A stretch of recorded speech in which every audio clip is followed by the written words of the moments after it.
Hello everyone. So guys, इस video में हम देखने वाले हैं, समझेंगे कि how we can design Dropbox और गूगल ड्राइव।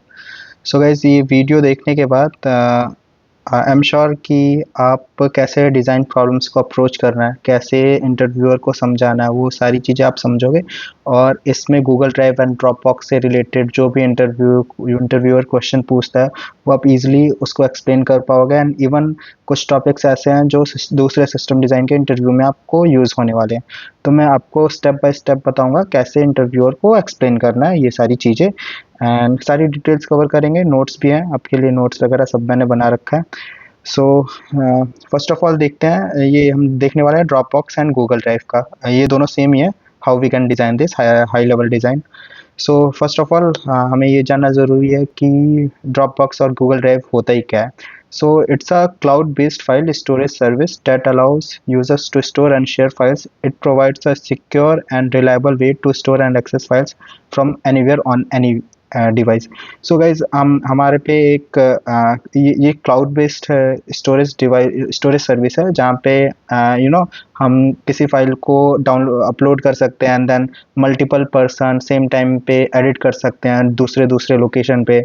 एंड देन वो एकदम अपना सेफ रहती है फाइल्स। तो it's like Google drive only. आपने डेफिनेटली गूगल ड्राइव यूज़ किया होगा, आपने अपने टीम मेंबर्स के साथ फाइल शेयर करी होगी, एंड देन उसमें मल्टीपल पीपल एडिट वगैरह करते हैं उस फाइल को। तो वही ड्रॉप बॉक्स है एंड गूगल ड्राइव। सो उसी का सिस्टम डिज़ाइन हम देखने वाले हैं। सो गाइज, इंटरव्यू में हम फर्स्ट ऑफ ऑल देखेंगे रोड मैप क्या होना चाहिए हमारे इंटरव्यू में। कि कभी भी हम इंटरव्यूअर को एक्सप्लेन करते हैं तो पहले तो हम रिक्वायरमेंट्स, क्या रिक्वायरमेंट्स है उसको देखेंगे। एंड देन फिर रिक्वायरमेंट्स के बाद कोर एंटिटीज़, आई मीन जो टेबल्स बनेंगे, कौन से टेबल नेम क्या होंगे, एंड देन कौन सी एपीआई है। उसके बाद फिर हम एचएलडी देखेंगे, एंड देन डीप टाइप्स में बेसिकली हम नॉन फंक्शनल रिक्वायरमेंट समझेंगे। मैं आपको बताऊंगा functional requirements, non functional requirements क्या होते हैं। सो बेसिकली डीप टाइप्स में हम नॉन फंक्शनल रिक्वायरमेंट बेसिकली कि अगर हमें स्केलेबल करना है, हमारे डिज़ाइन को स्केलेबल मीन्स 1 मिलियन यूज़र एक बार में एक्सेस कर रहे हैं, तो अपना जो एच एल डी है, आई मीन अपना जो डिज़ाइन है वो मतलब अपना कोड जो है फटना नहीं चाहिए, अपना डिज़ाइन ब्रेक डाउन नहीं होना चाहिए अगर मल्टीपल यूज़र आ गए तो। मतलब बहुत सारे यूज़र आ लेटेंसी भी कम होनी चाहिए। ऐसा नहीं कि हम फाइल अपलोड कर रहे हैं, 2-2 घंटे फाइल अपलोड करने में लग रहे हैं। तो ये सारी चीज़ें नॉन फंक्शनल रिक्वायरमेंट में आ जाती है। बाकी हम देखते हैं। सो अभी हमें इंटरव्यूअर को, जैसे इंटरव्यूअर ने बोला गूगल ड्राइव डिज़ाइन करो, तो हम बोल सकते हैं कि फंक्शनल रिक्वायरमेंट पहले लिखेंगे कि फंक्शनल रिक्वायरमेंट हमारी क्या है। एंड उसको ये भी बता सकते हैं कि मैं ऐसे जाऊँगा कि रिक्वायरमेंट्स पहले बताऊँगा, फिर core entities, API, HLD, deep types. But हाँ, ये वाला पार्ट आप मिस कर सकते हो, ये वाला पार्ट आप मना नहीं बता ना, तो नहीं भी बता सकते हो इंटरव्यूअर को।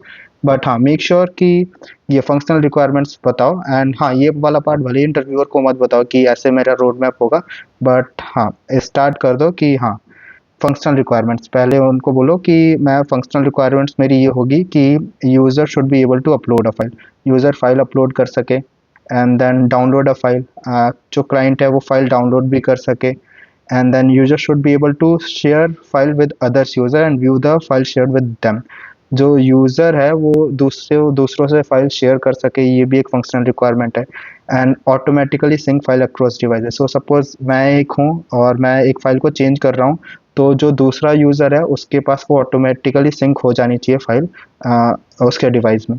तो ये वाली हमारी फंक्शनल रिक्वायरमेंट्स है। सो फंक्शनल रिक्वायरमेंट्स क्या होती है कि एक सिस्टम को जो भी फंक्शनैलिटी जो चलने के लिए चाहिए, वो एक फंक्शनल रिक्वायरमेंट हो गया। जो फीचर्स हैं हमारे, अब यहाँ पे अपना स्केलेबल, मतलब स्केलेबिलिटी नहीं आती, मतलब लोड बढ़ेगा, कोड फटे वगैरह, वो फंक्शनल रिक्वायरमेंट में नहीं आती। लेटेंसी वो नहीं आती, अवेलेबिलिटी वो सब नहीं आती फंक्शनल रिक्वायरमेंट में। तो ये अपना फंक्शनल रिक्वायरमेंट हो गया। एंड इंटरव्यूअर से पूछ सकते हैं कि हाँ, उससे बोल सकते हैं अगर ये फंक्शनल रिक्वायरमेंट चारों एक्सप्लेन करने हैं या फिर 2-3, वो आप डिसाइड कर सकते हैं। एंड इवन बोल सकते हैं इंटरव्यूअर की एक और फंक्शनल रिक्वायरमेंट ऐड ऑन कर दो। बट हाँ, after this video you guys will be able to explain the things, आप इजीली एक्सप्लेन कर पाओगे इंटरव्यूअर को। सो नॉन फंक्शनल रिक्वायरमेंट्स एक बार देखते हैं। तो गाइज यहाँ पे नॉन फंक्शनल रिक्वायरमेंट में availability and consistency, cap theorem यहाँ पे ये होता है कि हम कंसिस्टेंसी एंड अवेलेबिलिटी में किसको प्रायोरिटाइज करेंगे। सो बेसिकली अवेलेबिलिटी कंसिस्टेंसी हम उस जगह पे प्रायोरिटाइज करते हैं जैसे बैंकिंग एप्लीकेशन में हमने कुछ अपडेट ऑपरेशन किया, तो जो रीड है वो रिसेंट अपडेट ही होना चाहिए। ऐसा नहीं कि उसको पुराना अपडेट का डेटा मिल रहा है, जो उस यूज़र ने अपडेट किया इंस्टेड ऑफ दैट उसको कुछ और डेटा मिल रहा है। तो बैंकिंग एप्लीकेशन में कंसिस्टेंसी रिक्वायर्ड है, बिकॉज पैसों का खेल है। मतलब अब अकाउंट में क्रेडिट हुए 25 रुपीज़, सपोज 25,000 रुपीज़ क्रेडिट हुए, एंड देन यूज़र को दिखेगा नहीं, तो फिर वो थोड़ा परेशान हो जाता है यूज़र। एंड या फिर 25,000 क्रेडिट हुए एंड देन फिर वो उससे पहले ही पैसे ज़्यादा निकाल रहा है, या फिर आप समझ गए होगे कि क्या होता है कंसिस्टेंसी। तो एक बार देखते हैं, ये देखते हैं कि many candidates struggles with the CAP theorem trade off for this question, remember you prioritize consistency over availability. हमारे प्रॉब्लम स्टेटमेंट में हम कंसिस्टेंसी प्रायोरिटाइज करेंगे ओवर अवेलेबिलिटी, एंड मैं बताऊंगा क्यों, रीज़न क्या है। Only if every read must receive the most recent write. जैसे मैंने बताया कि कुछ चीज़ अपडेट हुई एंड अपडेट के साथ वही अपडेट दिखना चाहिए यूज़र को जब वो रीड करे, तो बैंकिंग एप्लीकेशन में होना चाहिए। बिकॉज अगर पैसे में इधर ऊपर नीचे हो तो यूज़र थोड़ा पैसों से रिलेटेड घबरा जाता है, एंड इवन ट्रांजैक्शंस में भी थोड़ा फ्रॉड हो जाता है। मतलब एक इंसान को हो सकता है ज़्यादा पैसे सेंड वगैरह हो जाए, otherwise the system will break. जैसे बैंकिंग में ब्रेक हो जाएगा सिस्टम अगर ऐसा नहीं हुआ तो, क्योंकि चांसेस हैं कि मतलब यूज़र के पास 25,000 मतलब सपोज डिडक्ट हो गए, सपोज यूज़र के अकाउंट में 25,000 थे एंड देन डिडक्ट हुआ, अपडेट हुआ, एंड देन फिर सेम टाइम पे यूज़र जो है मतलब अब कोई रीड ऑपरेशन कर रहा है या फिर किसी और को पैसे ट्रांसफ़र कर रहा है, और पैसे ट्रांसफ़र कर रहा है और वो अमाउंट अपडेट ना हो, कंसिस्टेंसी के साथ अपडेट ना हुआ हो, तो क्या होगा कि उसने तो पैसे डिडक्ट कर लिए, मतलब पैसे डिडक्ट हो गए बट वो ट्रांसफ़र कर रहा है, कोई और उस पैसे को ट्रांसफ़र कर रहा है, तो वहाँ पे नेगेटिव वगैरह में बैलेंस जाएगा, तो फिर ये प्रॉब्लम हो सकती नहीं, हो जाएगी बैंकिंग एप्लीकेशंस में। So similarly, for example, with a stock trading app, if a user buys a share of Apple in Germany and then another user immediately tries to buy a share of Apple in the US, तो जैसे Germany में कोई user share by कर रहा है और उसी time पे अगर कोई शेयर एप्पल का यूएसए में बाई कर रहा है, तो अगर वो अपडेट नहीं हुआ तो वो प्राइसेस फ्लक्चुएट हो सकती है, वो इधर उधर प्राइस देगा जो बैंकिंग एप्लीकेशन एंड ट्रेडिंग में ठीक नहीं है। So you need to be sure that the first transaction has been replicated to the US before you can proceed. However, for a file storage system, जैसे अपना file storage system है like Dropbox, it's okay if user in Germany uploads a file and a user in the US can't see it for a few seconds. So guys, हमने file upload करी and then अगर user कुछ seconds के लिए दूसरे location पे वो file नहीं देखता है तो इट्स फाइन, मतलब कोई बिग डील नहीं है, कुछ ब्रेक डाउन नहीं होगा, इसलिए हम अवेलेबिलिटी को प्रायोरिटाइज करेंगे इंस्टेड ऑफ कंसिस्टेंसी। एंड अपना दूसरा नॉन फंक्शनल रिक्वायरमेंट है सपोर्ट लार्ज फाइल। सो फाइल जो है 48 GB 49 GB ये सब फाइल भी हम सपोर्ट करेंगे जो यूज़र अपलोड कर सके। And then definitely secure and reliable, we should be able to recover file if loss, like अभी कोई फाइल लॉस हो जाती है सो उसको हम रिकवर कर सके। And then the low latency, जैसे टाइम कम लगे फाइल डाउनलोड करने में और फाइल अपलोड करने में, ये हमारी नॉन फंक्शनल रिक्वायरमेंट हो गई। ओके सो अभी आगे बढ़ते हैं। तो जैसे मैंने आपको बताया कि हम ऐसे बढ़ेंगे रिक्वायरमेंट्स जो अपनी कवर हो गई फंक्शनल एंड नॉन फंक्शनल, अब core entities, then API, HLD and then deep types. So फटाफट विदाउट वेस्टिंग एनी टाइम अभी हम जाते हैं डिफाइनिंग द कोर एंटिटीज। अभी आप यूज़र को कुछ ज़्यादा, सॉरी इंटरव्यूअर को ज़्यादा बताने की ज़रूरत नहीं है, उससे बोलो कि बस हमारी 3 एंटिटी रहेंगी, फाइल मेटाडेटा एंड यूज़र। अभी आगे जब प्रॉब्लम स्टेटमेंट में जाएंगे तो हम इसमें देखेंगे कौन कौन से कॉलम्स वगैरह। सो ये जो फाइल है, this is the raw data that users will be uploading, downloading and sharing.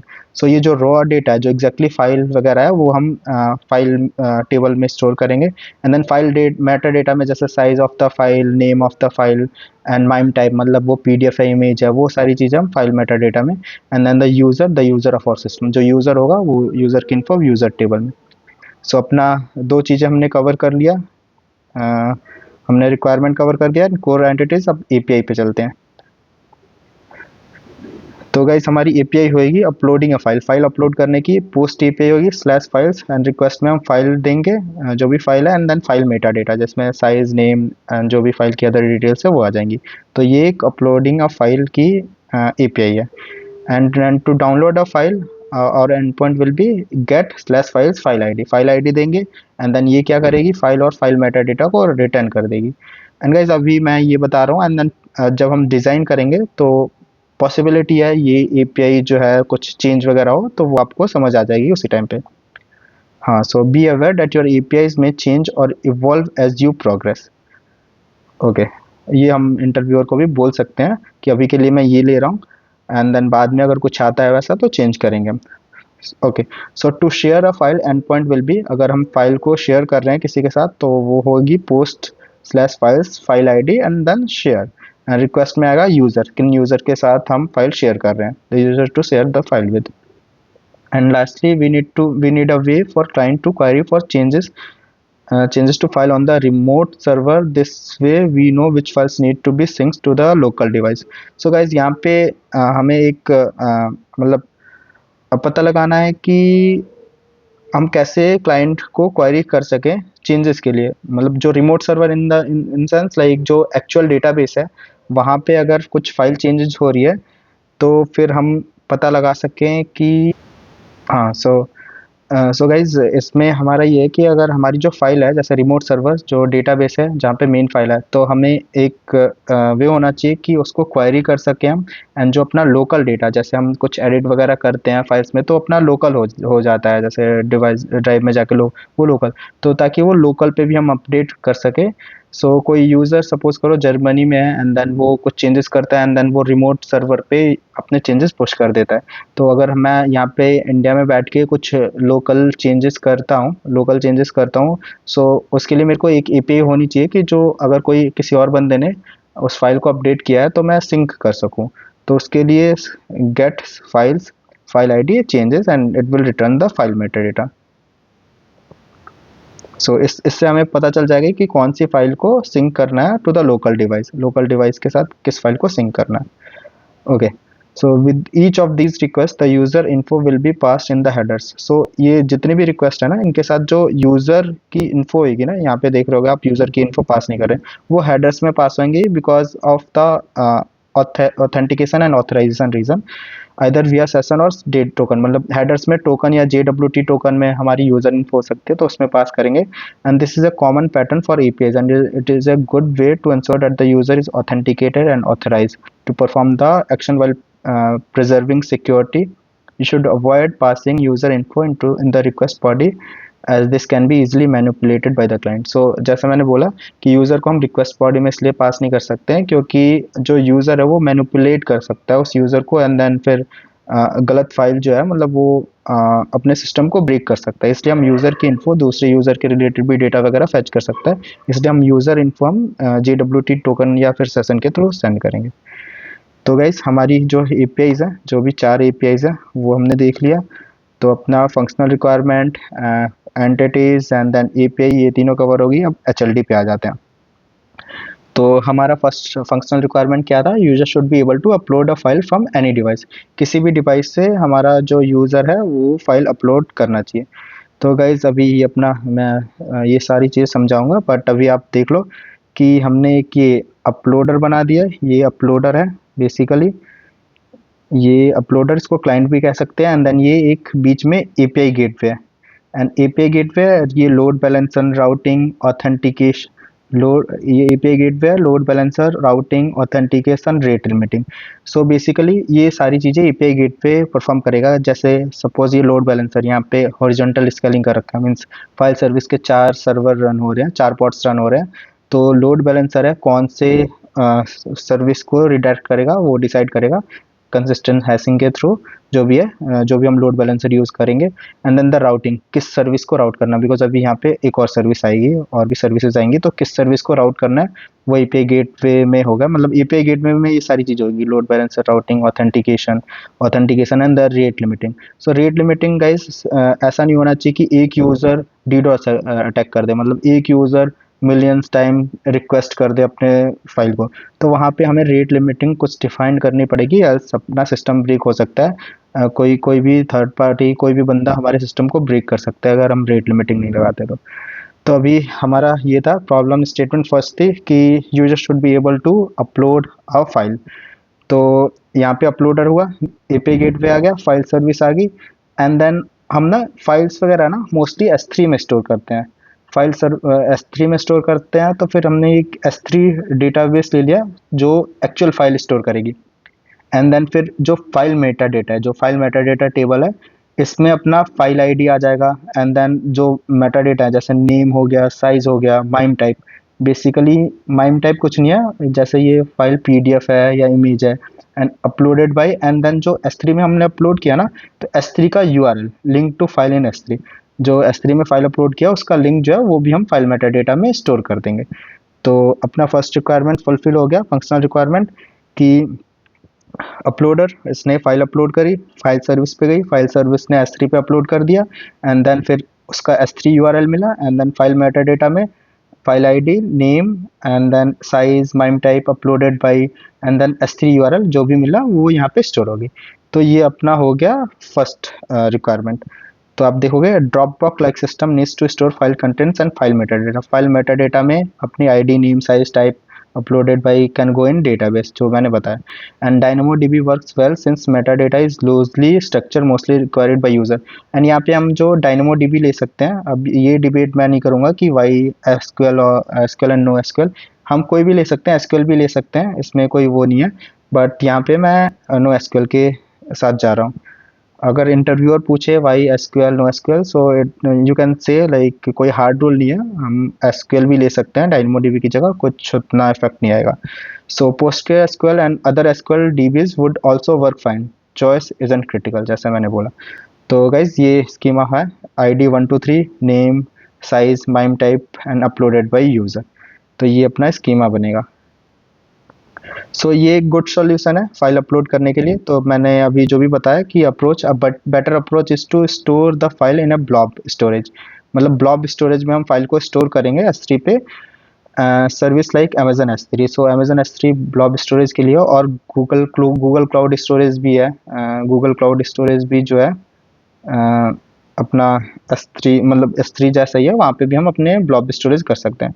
So when a user uploads a file to our backend, we can send the file directly to the blob storage। जो blob storage है वहाँ पे हम file भेज सकते हैं, and store the metadata in our database। We can store a virtually unlimited number of files in blob storage as it will handle the scaling for us. So S3 अपने लिए scaling भी handle कर लेगा, कितनी भी file upload करो इसको कुछ इशू नहीं होता। So it's also more reliable, if our server goes down we don't lose access to our files. We can also take advantage of blob storage feature like lifecycle policies to automatically delete old files and versioning to keep track of file changes if needed। So this is out of scope for this problem। So guys, जैसा मैंने बोला कि blob storage, जो blob storage में मतलब files वगैरह के लिए S3 बेस्ट होता है। एंड इवन अगर अपनी सर्विसेज वगैरह डाउन होती है तो S3 पे अपना जो है AWS S3 पे अपनी फाइल सेफ होंगी, कुछ डिलीट नहीं होगा। एंड S3 लाइफ साइकिल भी मैनेज करता है कि जैसे बहुत ओल्ड फाइल होगी तो उसको डिलीट करना वगैरह, वो सारी चीज़ें हम कर सकते हैं। तो ये एक सॉल्यूशन हो गया, बट अभी यहाँ पे कुछ प्रॉब्लम है, कुछ चैलेंजेस है। जब हमने फाइल अपलोड किया तो हम बोल सकते हैं कि अपलोडर फाइल सर्विस जैसे मीडियम कैंडिडेट है, लाइक मिड लेवल कैंडिडेट है, तो इट्स फाइन, लाइक हम बोल सकते हैं अपलोडर है, ईपीआई गेटवे है, फाइल सर्विस है, and then the file upload किया, S3 पे गया, ब्लॉब स्टोरेज स्टोर कर दिया, S3 यूआरएल लिंक भेजा, फिर फाइल मेटा डेटा में सब अपडेट कर दिया। बट इस सॉल्यूशन के साथ कुछ चैलेंजेस है, चैलेंजेस देखते हैं। One challenge is added complexity। We must integrate with blob storage and handle mismatches, file uploaded but metadata not saved और vice versa। तो guys एक चैलेंज ये है कि फाइल अपलोड हो गया यहाँ पे, ठीक है, बट ये जो मेटा डेटा है ये सेव नहीं हुआ, ये एक प्रॉब्लम है। या फिर मेटा डेटा सेव हो गया और फाइल अपलोड नहीं हुआ। तो इसको हम रिजॉल्व कर सकते हैं। बेसिकली हम मेटा डेटा तभी हम स्टोर करेंगे जब एक बार S3 पे सक्सेस हो जाए, S3 पे फाइल अपलोड होगी, देन उसके बाद हम मेटा डेटा को अपडेट कर सकते हैं, हम करेंगे तो ये वाले चैलेंज तो हम रिजॉल्व कर देंगे इस तरीके से। बट जो दूसरा चैलेंज है वो देखते हैं। सो रिक्वायर्स अ ट्रांजेक्शन, जैसे मैंने बोला ट्रांजेक्शनल अप्रोच चाहिए, तो हमने ट्रांजेक्शन अप्रोच ही ले लिया कि S3 पे फाइल अपलोड हो जाए, उसके बाद हम फाइल मेटा डेटा को अपडेट करेंगे कंसिस्टेंट रखने के लिए। बट द अनदर इशू, ये इंपॉर्टेंट है, another issue is redundancy files are uploaded twice, client backend blob. This fix is to let user upload directly to blob storage with backend only handling metadata. So अभी दूसरा challenge guys ये है कि अब हमने file upload करी। So suppose करो 10 GB की फाइल है, तो फाइल जो है अपलोडर से जाएगी फाइल सर्विस पे जाएगी। अब फाइल सर्विस पे अगर फाइल अपलोड होती है एक बार, तो वहाँ पे 10 GB अपलोड होगा, फिर उसके बाद S3 पे अपलोड होता है, तो S3 पे फिर अगेन 10 GB। तो ये डबल वर्क हो रहा है, यहाँ पे इनकन्सिस्टेंसी है अपलोड करने में। तो ये एक प्रॉब्लम है और ये इंटरव्यूअर पूछ सकता है। अगर आप सिंपल नॉर्मल बताओगे कि ऐसे कर लूँगा मैं, तो फिर वो बोलेगा कि ये वाला इश्यू है कि 2 बार अपलोड कर रहे हो, आप 2 बार अपलोड कर रहे हो फाइल को। तो इसका एक गुड सॉल्यूशन देखते हैं, अच्छा सॉल्यूशन क्या है। So great solution, upload file directly to blob storage. So guys हम बैकएंड पे आने से पहले ना, हम बैकएंड पे आने से पहले ही, जैसे ये डायग्राम देखेंगे, डायग्राम में यहाँ पे ना, यहाँ पे फाइल अपलोड करने से पहले डायरेक्टली क्यों ना हम S3 पे ही फाइल अपलोड कर दें। अब वो S3 पे फाइल कैसे अपलोड करेंगे मैं ये बता रहा हूँ आपको। तो फर्स्ट ऑफ ऑल हम बैकएंड को कॉल करेंगे फाइल सर्विस को।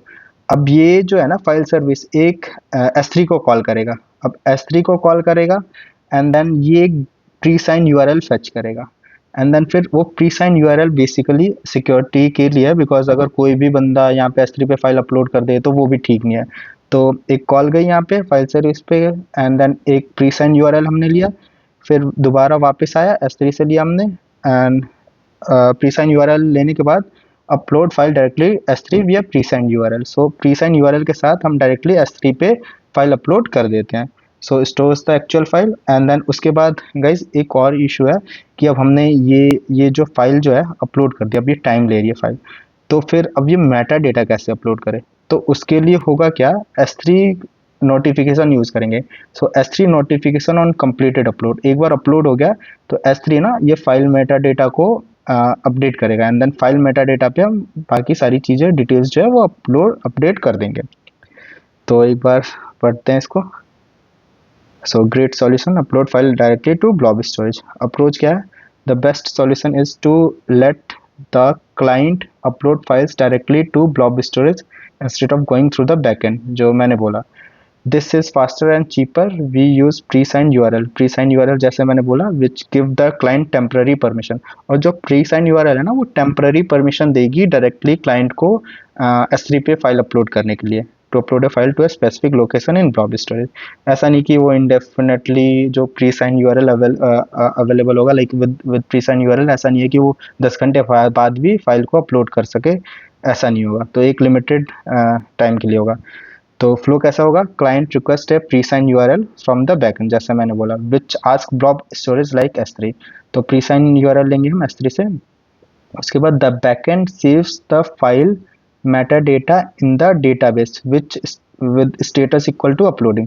तो हमने प्री साइन URL ले लिया and then file Meta data में ना हम स्टेटस को ना, जो चीज़ें हैं मतलब जो अदर मेटा डेटा वो हम सेव कर देंगे, प्री साइन URL लेते ही अपलोडिंग स्टेटस डाल देंगे। ठीक है, यहाँ पे जो टेबल है ना, टेबल में स्टेटस में ना एक न्यू कॉलम लेके हम स्टेटस में अपलोडिंग डाल देंगे कि प्री साइन URL ले लिया भाई, प्री साइन URL ले लिया, यहाँ पे अपलोडिंग स्टेटस अपडेट कर दिया, प्री साइन URL क्लाइंट के पास चला गया, अपलोडर के पास। अब ये प्री साइन URL के थ्रू डायरेक्टली S3 पे अपडेट होगा। यहाँ से हमें बचा ये कि हम डबल फाइल अपलोड नहीं कर रहे हैं। तो फिर अपना स्टेटस हो गया अपलोडिंग, और ये एक API होगी, जैसे मैंने बोला API चेंज हो सकती है। तो अभी देखो, अब ये न्यू API एक आई कि slash files pre sign URL, एक हमने प्री साइन URL फैच किया, रिक्वेस्ट में क्या आ जाएगा, file data and it will return pre sign URL। तो फाइल मेटा डेटा हमने भेजा, फाइल मेटा डेटा भेजा ताकि हम मेटा डेटा सेव कर सके, जैसे स्टेटस इक्वल टू अपलोडिंग, एक बार pre status equal to uploading, एक बार जब प्री साइन URL आ गया तो इसलिए हमने फाइल मेटा डेटा भेजा। तो ये हो गया। So client updates the file directly to blob storage. तो एक बार प्री साइन URL मिल गया तो क्लाइंट जो है डायरेक्टली फाइल को ब्लॉब स्टोरेज में अपलोड करेगा with the put request using the pre sign URL। तो प्रीसाइन यूआरएल यूज करके वो अपलोड करेगा डायरेक्टली S3 में। This file is sent as the request body, and file जो है हम पुट API के थ्रू रिक्वेस्ट बॉडी में सेंड करेंगे। So blob storage notifies the backend. So blob storage है ना, जो S3 नोटिफिकेशन का यूज करके, जैसे मैंने बोला, वो नोटिफाई करेगा बैकएंड को, and then backend then updates the file metadata status to uploaded. So एक बार अपलोड हो गया प्रीसाइन यूआरएल से, हमने S3 पे फाइल अपलोड कर दिया, तो S3 नोटिफिकेशन बैकएंड को बताएगा कि भाई फाइल अपलोड हो गई है तुम्हारी। तो उसके बाद जो स्टेटस है वो अपलोडिंग से अपलोडेड में कन्वर्ट हो जाएगा, मतलब अपडेट हो जाएगा। And this averts double upload, cuts cost and ensure files and metadata staying in sync। सो इससे हम हमारा जो फाइल, जो S3 में फाइल है एंड मेटाडेटा, वो सिंक में है। एंड देन डेफिनेटली ये हमारे कॉस्ट को सेव कर रहा है, टाइम को सेव कर रहा है, बिकॉज हमें डबल अपलोड नहीं करनी पड़ रही है फाइल विद प्रीसाइन यूआरएल। सो ये ग्रेट सॉल्यूशन है गाइस। तो ये हमने फाइल को अपलोड कर दिया। एक ये हम पढ़ते हैं important note, pattern handling large blobs. So the direct upload approach is using pre-signed URL is a classic example of handling large file transfers efficiently. This pattern of bypassing application servers, जो हमने backend को bypass कर दिया file upload करने के लिए, for data transfer using signed URLs for security and implementing chunk uploads for reliability appear across many distributed system that handles substantial file uploads and downloads। So guys, ये इसमें यही लिखा है कि जो भी हमने किया प्रीसाइन यूआरएल के थ्रू, वो डिस्ट्रीब्यूटेड सिस्टम में, दूसरे डिस्ट्रीब्यूटेड सिस्टम में ऐसे ही यूज़ होता है। तो अब अपनी दूसरी रिक्वायरमेंट पे आ जाते हैं। User should be able to download a file from any device. जो यूज़र है वो मतलब किसी भी डिवाइस पे हो, वो फाइल को डाउनलोड वो कर सके, ये अपनी दूसरी रिक्वायरमेंट होगी। सो अब ये देखते हैं, एक बेड सॉल्यूशन इसका है डाउनलोड थ्रू सर्वर। सो बेड सॉल्यूशन ये है कि हम API जो है ना, मतलब यहाँ पे डायरेक्टली जो API गेटवे है, फाइल सर्वर्स को कॉल किया हमने, एंड देन फिर यहीं से हमने S3 को फेच किया एंड देन डाउनलोड कर लिया। तो ये एक है, सर्वर से डायरेक्टली डाउनलोड कर सकते हैं, बट एक बार समझते हैं। So approach, the most common approach solution candidates come up with this to download the file once from blob storage. जैसे S3 से डाउनलोड किया to our backend server, and then once more from our backend to the client. So again यहाँ पे दो बार download हो गया, क्योंकि एक बार हमने S3 से किया, फिर S3 से फाइल आई हमारे सर्विस पे, एंड देन सर्विस से क्लाइंट डाउनलोड करेगा। सो ये एक बेड सॉल्यूशन होगा। ये सॉल्यूशन हमें इंटरव्यूअर को नहीं बताना, बट हाँ अगर आप मिड लेवल के हो तो बता सकते हो। उसके बाद अगर इंटरव्यूअर कुछ पूछे कि ये गलत है, देन फिर आप ग्रेट सॉल्यूशन जो मैं बताऊंगा और उसके साथ जा सकते हो। तो इसमें चैलेंजेस क्या है? The solution is suboptimal as we end up downloading the file twice, जो मैंने बोला, which is both slow and expensive. तो दो बार डाउनलोड हो रहा है फाइल, डेफिनेटली स्लो है। So we can solve this issue by allowing the user to download the file directly from the blob storage service, just like we did it with the upload. So upload के लिए हमने प्रीसाइन URL use किया, तो similarly download के लिए भी हम directly S3 से ही डाउनलोड करेंगे instead of the going to the backend service and download from S3 and then again returning it to the user. So दो बार डाउनलोड होगा, मतलब एक बार S3 से, फिर जो क्लाइंट है वो बैकएंड से डाउनलोड करेगा, तो वो वेस्ट ऑफ रिसोर्सेज है and waste of the time भी है। तो हम क्या करेंगे, अब अप्रोच हमारा ये होगा कि हम प्रीसाइन यूआरएल यूज़ करेंगे, presign URL to let user download files directly from blob storage. तो हम S3 से डायरेक्टली डाउनलोड करेंगे। तो पहले हमारी एक API कॉल होगी backend get files file ID, and then ये क्या करेगी, and then presign URL, and then ये क्या करेगी, ये प्रीसाइन यूआरएल रिटर्न कर देगी। ये जो API है, ये API जो है ये रिटर्न कर देगी प्रीसाइन यूआरएल। ओके, एंड जब प्रीसाइन यूआरएल रिटर्न कर दिया तो क्लाइंट के पास प्रीसाइन यूआरएल आ गया, and client uses the URL to download the file directly from blob storage, and it will be valid for a limited time. जो प्रीसाइन यूआरएल है वो लिमिटेड टाइम के लिए वैलिड होगा, एंड देन फिर वो यूज़ कर सकता है प्रीसाइन यूआरएल डायरेक्टली डाउनलोड करने के लिए फ्रॉम S3। सो अगेन ये टाइम सेव कर रहा है। अब गाइस चैलेंजेस देखते हैं इस सॉल्यूशन के साथ भी। सो डाउनलोड्स में be slow for users far from the blob storage. अब जो कोई यूज़र है वो बहुत ही ज़्यादा दूर है ब्लॉब स्टोरेज से, S3 से, तो उसके लिए थोड़ी लेटेंसी इशू इसमें भी आ सकता है। तो उसके लिए हम use a CDN to cache files closer to users. तो CDN बेसिकली कुछ नहीं है, AWS के क्लाउड फ्रंट है जो frequently used frequently downloaded things है उसको कैसे में डाल सकता है। एंड जब वो जो ये सीडीएन है ना, क्लाउड फ्रंट है अमेजन का, कंटेंट डिलीवरी नेटवर्क होता है। बेसिकली कंटेंट डिलीवरी नेटवर्क ये क्या करता है कि जो नियरेस्ट रीजन होगा ना, वहाँ से ये फाइल जो है ना, जो नियरेस्ट रीजन होगा, तो जैसे सपोज यूएसए है एंड देन इंडिया है, एंड जो बंदा इंडिया से फाइल डाउनलोड कर रहा है तो वो जो है वो क्या करेगा, इंडिया से फाइल डाउनलोड कर रहा है तो इंडिया के सर्वर पे जाएगा, तो वो इजीली जल्दी डाउनलोड कर पाएगा।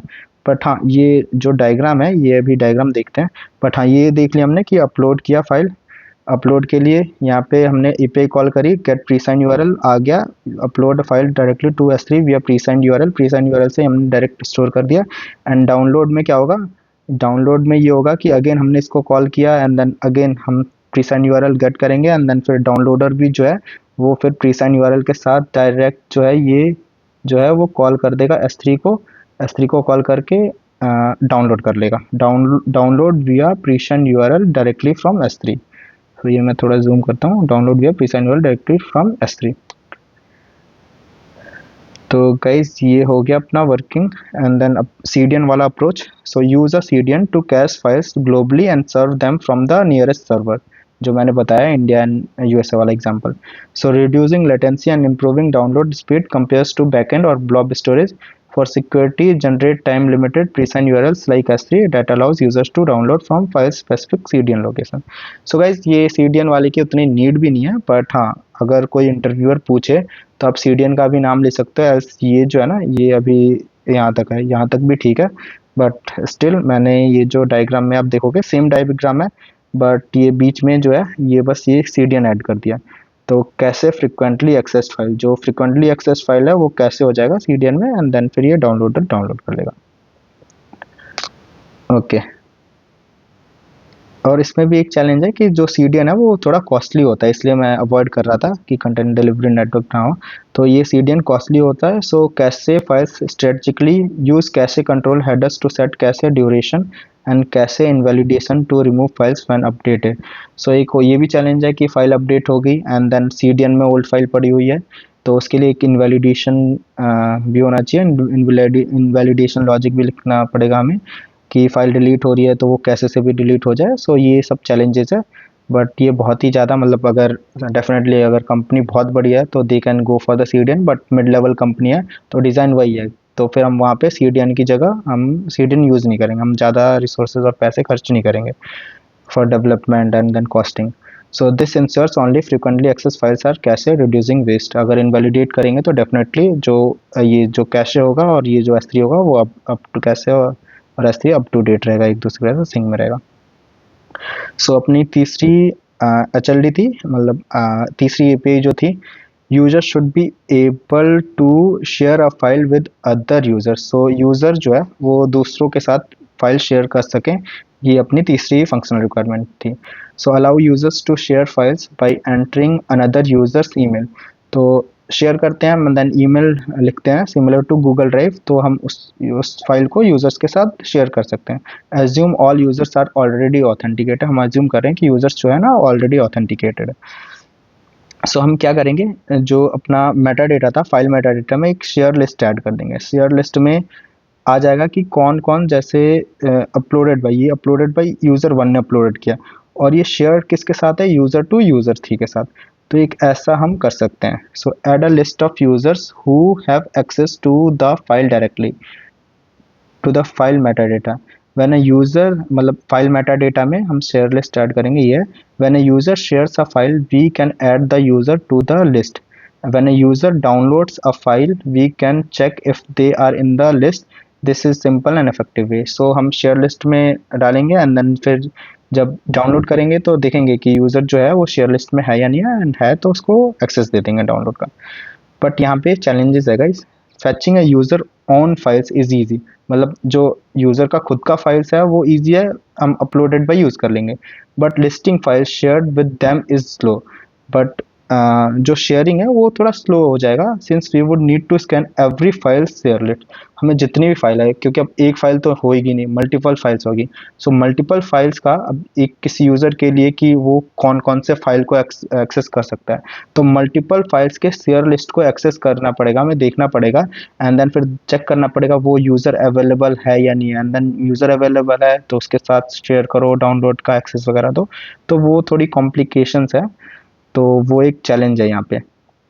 तो उस चैलेंज को हम ओवरराइड कर सकते हैं। वो हम कैसे कर सकते हैं वो हम देखते हैं। एक गुड सॉल्यूशन है, good solution caching to speed up fetching the share list. जो शेयर लिस्ट है ना, इसको हम कैशे में डाल सकते हैं। So along with storing a share list in the file Meta data, file Meta data में तो शेयर लिस्ट स्टोर करेंगे ही, maintain a reverse mapping from user to shared file. So एक हम कैशे भी बना लेंगे। कैशे में क्या होगा कि हो जाएगी यूजर, एंड देन इसके लिए वन सेकेंड, यूज़र हो जाएगा, यूज़र हो जाएगा, एंड देन इसके साथ शेयर लिस्ट हो जाएगा, share list. And then share list में जो है वो जो भी यूज़र्स वगैरह हैं, ये सारी डिटेल्स इसमें आ जाएगी। तो एग्जैक्टली इसकी तरह ये यहाँ पे की वैल्यू पेयर बन जाएगा रेडिस में। तो ये स्पीड अप कर देगा basically. So this cache lets us quickly fetch all files shared with the user. Example user 1 ये की हुआ, एंड देन ये फाइल ID 1 फाइल ID 2। ये हम ऐसा कर सकते हैं कि मतलब ये जो यूज़र है इसमें हम इंस्टेड ऑफ जो शेयर लिस्ट मैंने बोला, इसमें हम ये क्या करेंगे कि यूज़र 1 को क्या करेंगे, डाल देंगे कैशे में, और इसको किस किस फाइल की एक्सेस है, तो फाइल ID 1 फाइल ID 2 जो फाइल आईडी है वो हम डाल देंगे यहाँ पे। तो हमें पता चल जाएगा यूज़र 1 इन दोनों फाइल को एक्सेस कर सकता है, शेयर कर सकता है। और इसके साथ यूज़र 1 के साथ ये दोनों फाइल शेयर्ड हैं। So this cache let us quickly fetch all files shared with the user. So इस वे से हम इजीली फाइंड आउट कर सकते हैं।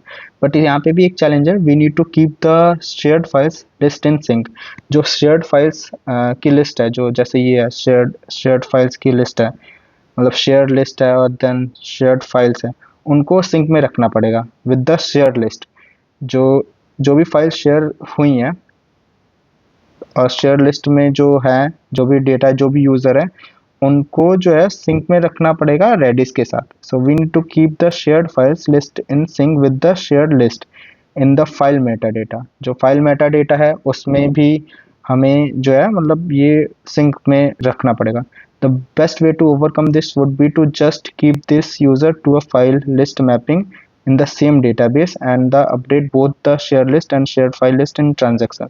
एक बेस्ट वे ये है कि हम इसको ना मतलब डेटाबेस में ही रखें, तो और वो सिंक कर दे जब भी हम अपडेट कर रहे हैं। बट इसके अलावा भी गाइस एक अच्छा सॉल्यूशन है, और मैं बोलूँगा कि instead of discussing all this things, आप डायरेक्ट मतलब एक बार बैड सॉल्यूशन डिस्कस कर सकते हो इंटरव्यूअर के साथ, एंड देन गुड सॉल्यूशन भी कर सकते हो।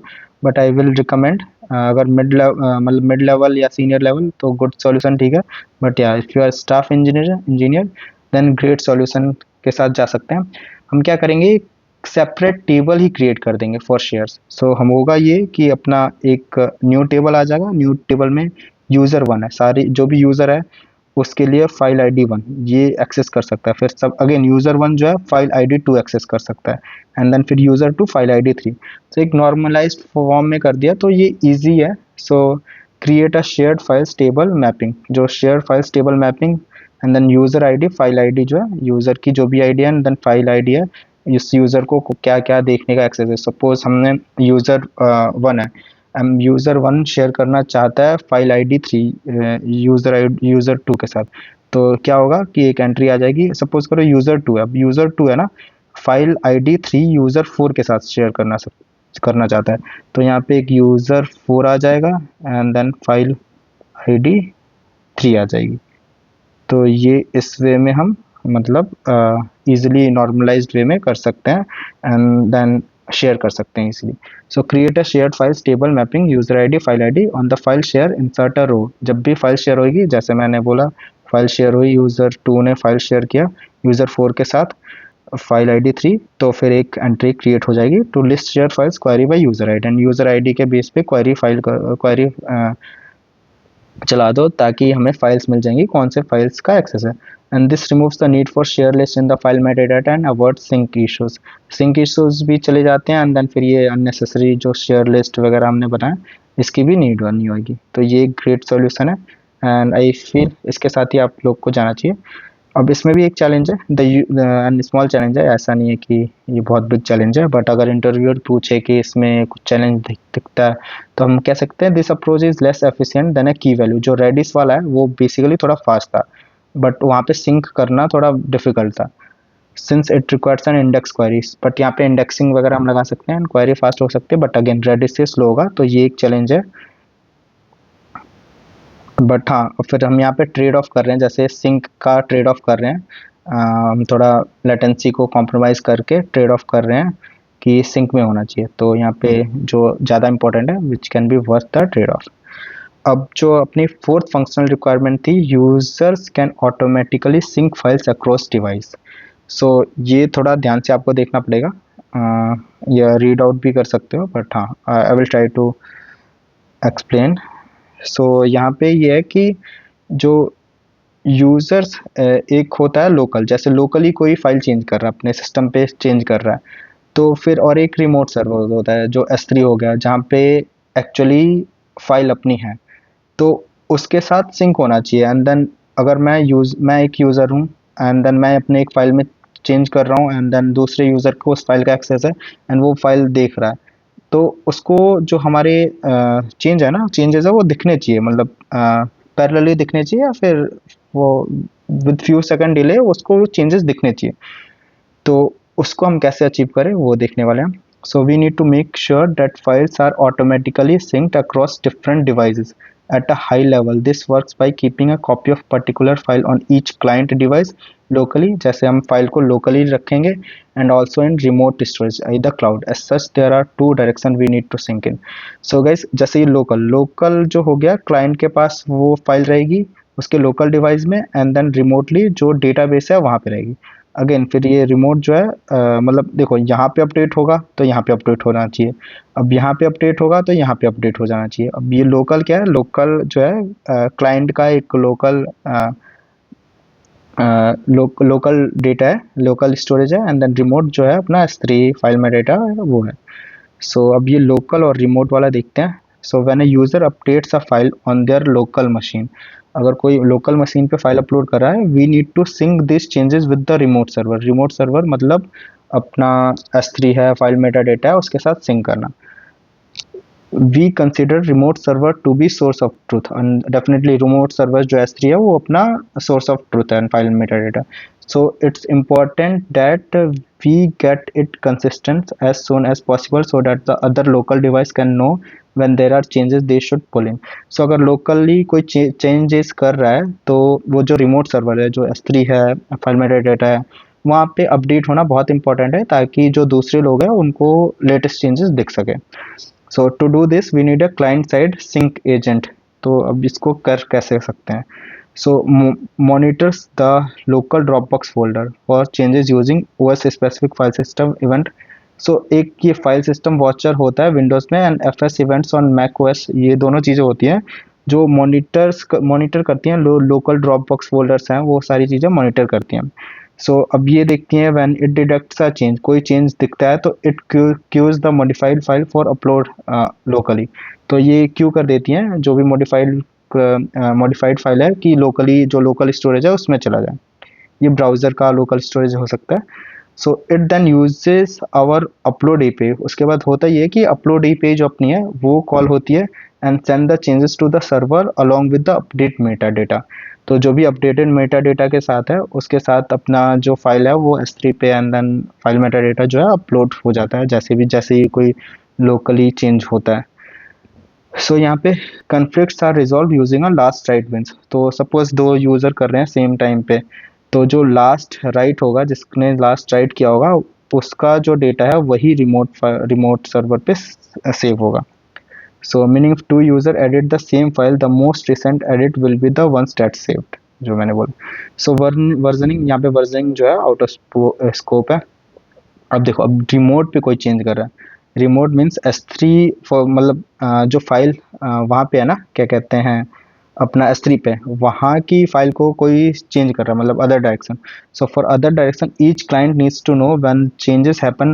मतलब सपोज करो एक यूज़र है, अब यूज़र ने चेंजेस किए लोकली एंड देन फिर उसने पुश कर दिया रिमोट पे, तो यहाँ पे रिमोट पे चेंजेस पुश हो गया, तो रिमोट पे एक चेंज हो गया।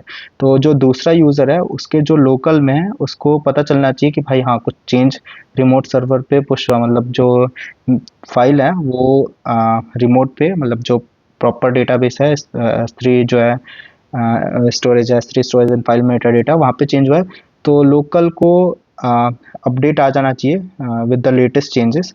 तो वो हम कैसे अचीव कर सकते हैं? For other direction each clients needs to know when changes happen on the remote server so they can pull those changes. So कोई चेंजेस रिमोट सर्वर पे हुआ है तो क्लाइंट को पता चलना चाहिए ताकि वो चेंजेस को पुल आउट कर सके, मतलब रिसेंट चेंजेस क्या हुए हैं वो देख सकें। तो इसके दो अप्रोचेस हैं। एक तो पोलिंग है। पोलिंग क्या होता है? The client periodically ask the server, मतलब हर कुछ मिनट में या कुछ सेकंड में जो क्लाइंट है वो सर्वर को आस्क करेगा कि is there any change since my last sync, मतलब जो मैंने लास्ट सिंक किया था उसके बाद कोई चेंजेस हैं। So the server would query the DB. Server जो है डीबी को क्वेरी करेगा to see if any files that this user is watching has updated at, मतलब एक अपडेटेड एट टाइम स्टैम्प भी है कि उस टाइम के बाद कुछ सिंक हुआ, कुछ अपडेट हुआ है।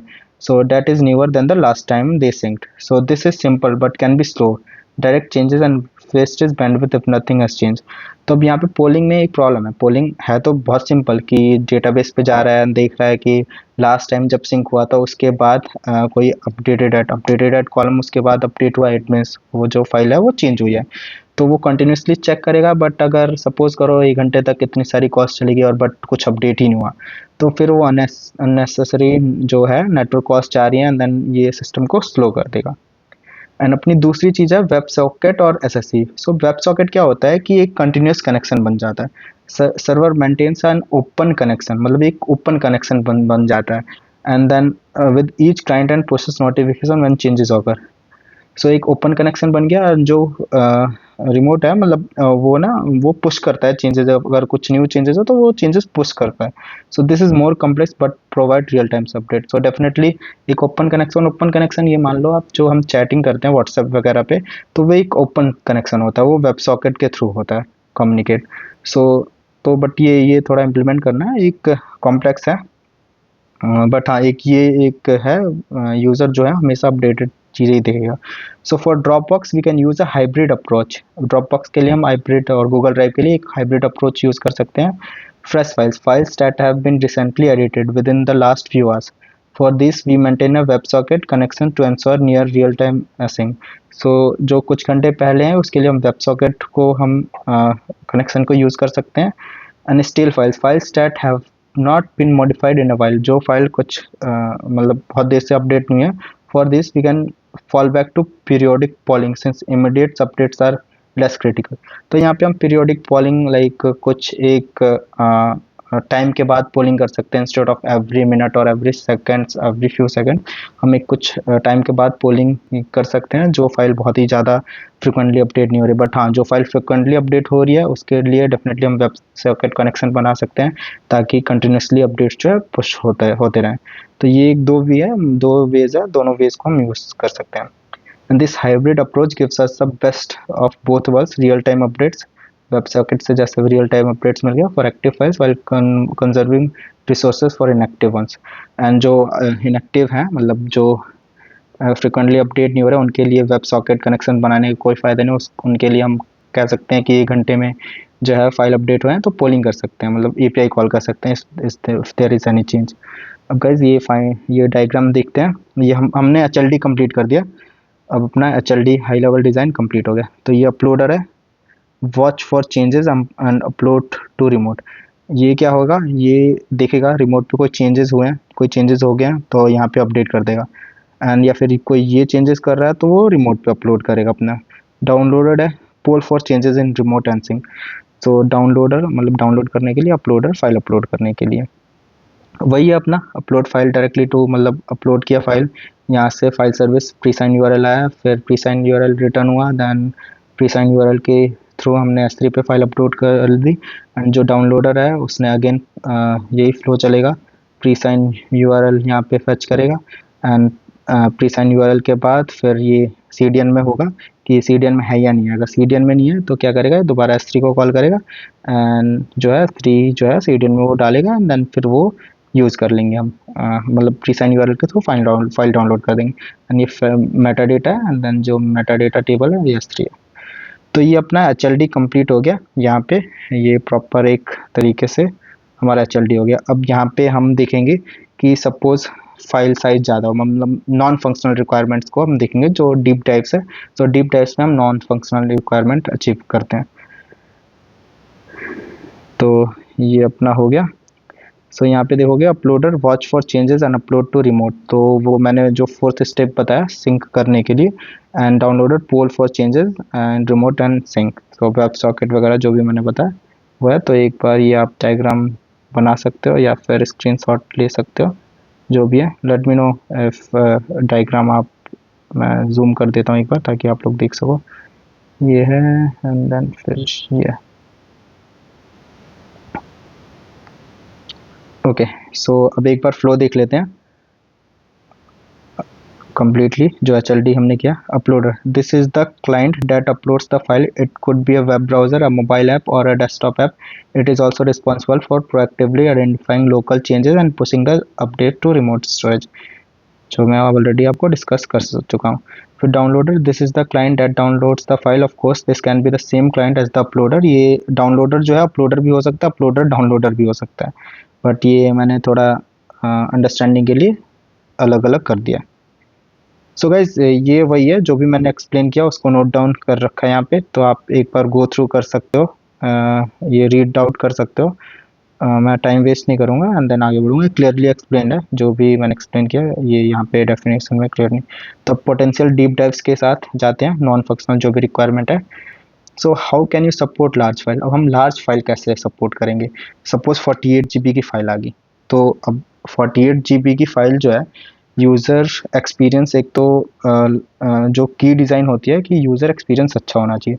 Show progress of upload, user को प्रोग्रेस दिखना चाहिए अपलोड्स का। एंड इवन अगर बीच में फाइल जैसे रुक गई तो वो फाइल को रिज्यूम कर सके instead of again uploading that file, और फिर दोबारा 1 घंटे लगे या फिर आधे घंटे लगे फाइल अपलोड करने के लिए। और 48 GB की फाइल भी थोड़ी फास्ट अपलोड होनी चाहिए। तो support resumable uploads, pause, resume, recover from failures, तो ये सारी चीज़ें हैं वो होनी चाहिए।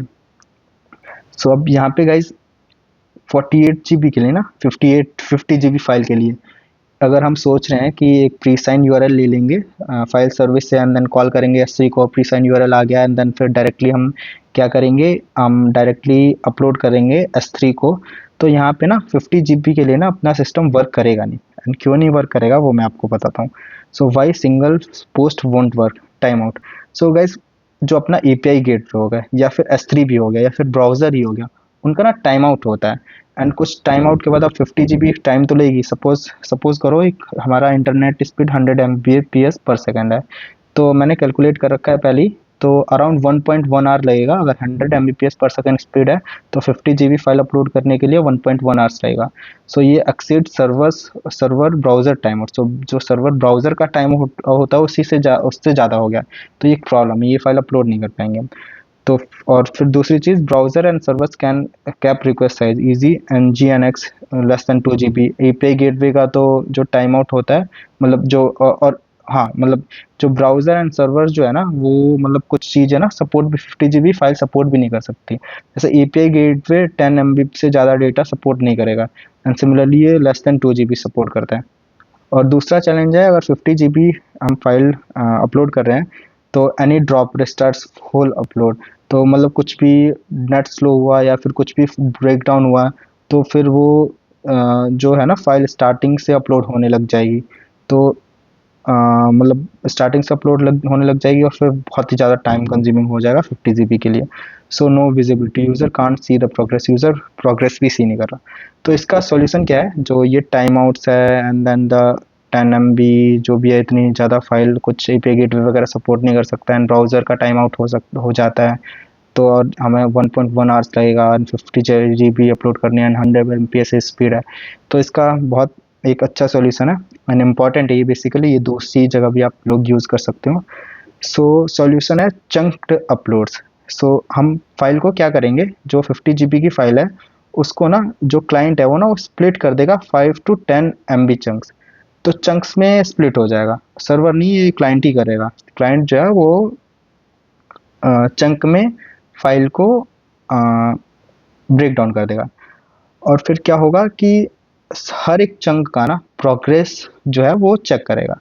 हर एक चंक, लाइक सपोज करो कि 5 to 10 MB में किया, तो सपोज करो अराउंड 100, मैं ऐसे ही रफली नंबर ले रहा हूँ, वन रफली भी नहीं, ऐसे सपोज करो 100 चंक्स हो गए।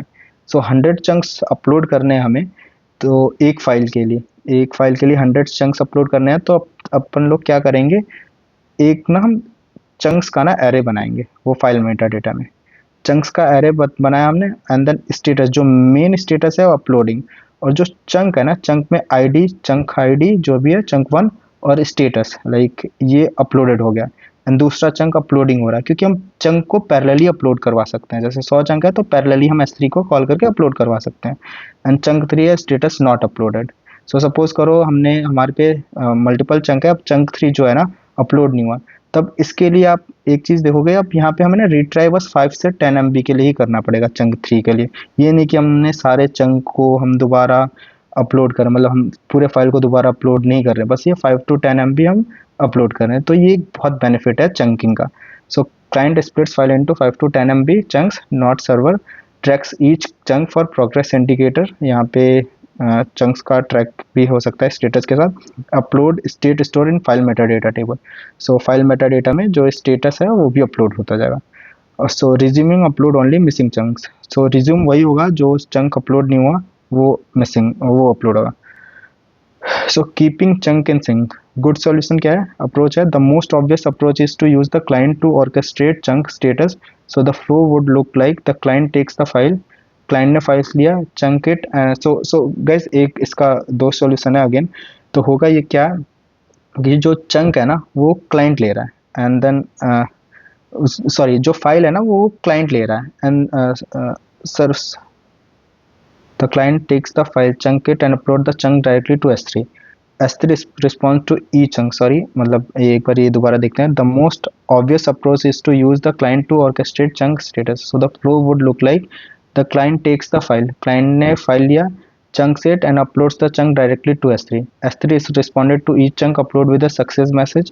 Upon success, the client sends a patch request to our backend to update the chunks field in the file metadata।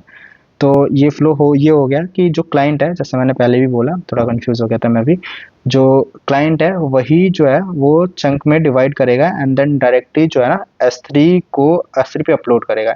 And जो S3 है ना वो हर एक चंक के लिए ना सक्सेस मैसेज के साथ, S3 सक्सेस मैसेज के साथ हर एक चंक के लिए रिस्पॉन्ड करेगा। और अगर सक्सेस हो गया तो हम एक पैच रिक्वेस्ट भेजेंगे बैकएंड पे कि भाई ये फाइल के लिए फाइल मेटा डेटा भेजेंगे, फाइल मेटा डेटा की, एंड देन फाइल भेजेंगे, फाइल आईडी भेजेंगे, and then slash chunks patch request भेजेंगे जिसमें आईडी चंक 1 स्टेटस अपलोडेड। तो ये जो है हम सेव करवा देंगे, जहाँ जैसे मैंने बताया ये जो मल्टीपल चंक्स है तो यहाँ पे अपना स्टेटस सेव हो जाएगा। तो हुआ ये कि क्लाइंट ने डिवाइड किया चंक्स में फाइल को, एंड देन S3 को भेजा, एंड देन S3 ने सक्सेस हो गया तो उसने सक्सेस मैसेज भेजा, एंड देन फिर हमने एक पैच कॉल करी अपने सर्विस को, फाइल सर्विस को, ताकि हम स्टेटस को अपलोड करवा सके उस चंक के लिए। तो ये एक गुड सॉल्यूशन है, बट इससे भी बेटर एक सॉल्यूशन है कि सर्वर वेरीफाइड बेटर, मतलब जो सर्वर है ना वो वेरीफाइड होना चाहिए। अब यहाँ पे क्लाइंट डायरेक्टली चंक भेज रहा है तो वहाँ पे कुछ उतना सिक्योर नहीं है, कुछ भी भेज सकता है। मतलब कुछ भी इन द सेंस, इसमें देखते हैं, क्लाइंट अपलोड चंक विया S3 मल्टीपार्ट एपीआई गेट्स ई टैग। मतलब जब क्लाइंट ने ना अब S3 मल्टीपार्ट एपीआई यूज़ किया S3 का, और उसने ना एक ई टैग मिलेगा, एंड ई टैग मिलने के बाद ना client patches backend with E tag. अब क्लाइंट जो है ना बैकएंड को ना ई टैग सेंड करेगा, एंड बैकएंड जो है ना वो ई टैग के through backend verifies with S3 list part before marking chunk uploaded. और फिर जो सर्विस है ना अपनी, उस ई टैग के साथ देखेगी कि अगर S3 ने अपलोड किया भी है या नहीं किया, बिकॉज ये पैच रिक्वेस्ट कोई और भी बंदा भेज सकता है कि ये अपलोडेड हो गया।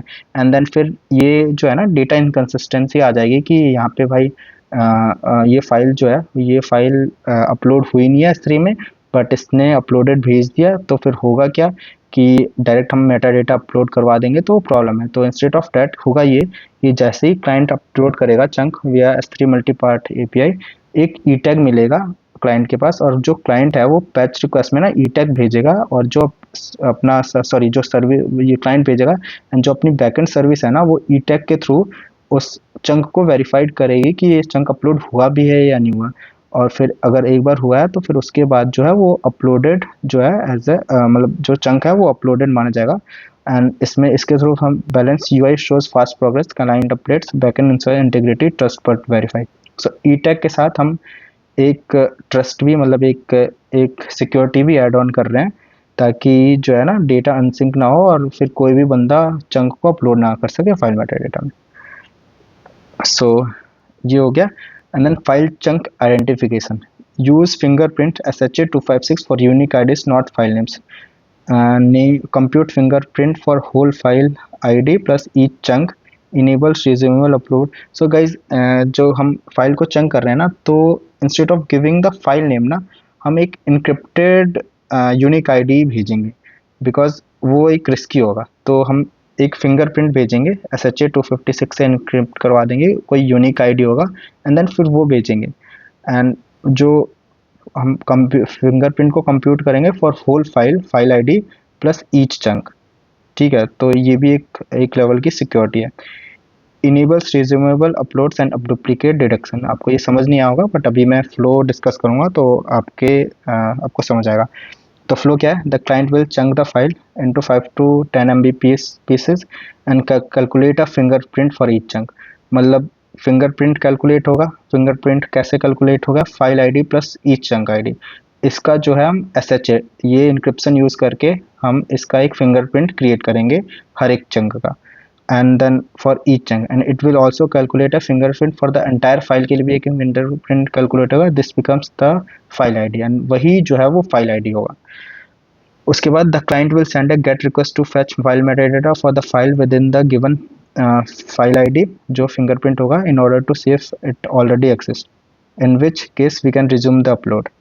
सो वही जो मैंने एक्सप्लेन किया। And if the file does not exist the client will post a request to files presigned URL to get a presigned URL for the file, the backend will save the file metadata in the file metadata table with the status of uploading and chunks array will be a list of chunk fingerprints। so guys अभी जो भी मैंने explain किया वही यहाँ पे note down है, तो एक बार आप रीड कर सकते हो। सो मैं टाइम वेस्ट नहीं करूँगा, रीड करोगे आपको अंडरस्टैंडिंग मिलेगी। ई टैग वगैरह मैंने बताया, फिंगरप्रिंट बताया। अब ये एक डायग्राम देख लेते हैं फाइनल अपना। तो ये अपलोडर है, chunk file on client and calculate fingerprint.